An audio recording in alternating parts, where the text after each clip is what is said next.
పదవి వస్తే సంతోషపడు, పదవి రాకపోతే త్యాగం చేస్తున్నాను అనుకో రాష్ట్రం కోసం. అది ఆయన చెప్తున్నటువంటి సింపుల్గా చెప్పాలంటే. అక్కడ ఆయన చెప్తున్నట్టు అంటే గొడవలు పెట్టుకున్న అవతల వాళ్ళు తిట్టినా ఏం చేసినా మీరు సైలెంట్గా ఉండండి, సర్దుకుపోండి, ప్రిపేర్ అయిపోండి. బేసిక్గా ఆయన అంటున్న పాయింట్ ఏంటంటే రేపు పొద్దున నియోజకవర్గాల పునర్విభజన జరుగుతుంది. ఈయన బార్గెనింగ్ చెయ్యరు ఎక్కువ. ఈయన బార్గెనింగ్ అడగరు.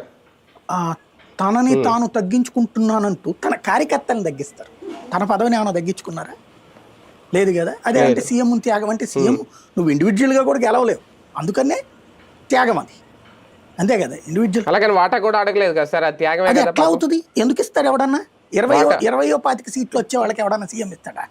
బేసిక్గా కరెక్టే. ఇప్పుడు కర్ణాటక లాంటి చోట్ల కాంగ్రెస్ బయట నుంచి మద్దతు ఇచ్చింది, ఎందుకు బీజేపీని రాని. ఇక్కడ ఆ సీన్ ఏం లేదు కదా.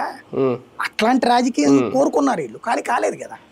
ఎట్లాంటి సిచ్యుయేషన్ రావాలంటే నెక్ టు నెక్ వచ్చి 88-89 వేలకు వచ్చి అవతల ఏది మిగతా రేంజ్లోకి ఉంటే ఓ 78-80 అట్లా ఉంటే అప్పుడు అట్లాంటప్పుడు నడుస్తుంది బండి. మధ్యలో వీళ్ళకి ఓ 15-20 ఉంటాయి కనుక.